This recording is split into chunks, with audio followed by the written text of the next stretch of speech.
ليلۃ القدر کی برکات سمیٹیں۔ اللہ فرماتا ہے، بے شک ہم نے اسے ایک بہت برکت والی رات میں اتارا ہے۔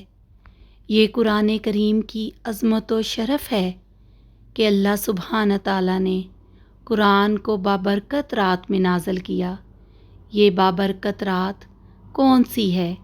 یہ وہ رات ہے جسے لیلۃ القدر کہا جاتا ہے۔ اللہ فرماتا ہے، بلا شبہ ہم نے اسے قدر کی رات میں اتارا۔ لیلۃ القدر کب ہوتی ہے؟ لیلۃ القدر رمضان میں ہوتی ہے۔ قرآن میں ہے، رمضان کا مہینہ وہ ہے جس میں قرآن اتارا گیا۔ لیلۃ القدر کو بابرکت رات کیوں کہا گیا؟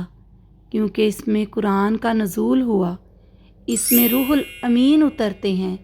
اس رات میں سال بھر میں ہونے والے واقعات کا فیصلہ کیا جاتا ہے۔ اس رات کی عبادت 1000 مہینوں کی عبادت سے بہتر ہے۔ گویا اگر اس رات کی عبادت پوری تیاری اور پلاننگ سے کر لی جائے تو 1000 مہینوں کی عبادت کا اجر و ثواب مل گیا۔ اور یہ کوئی معمولی شرف نہیں ہے۔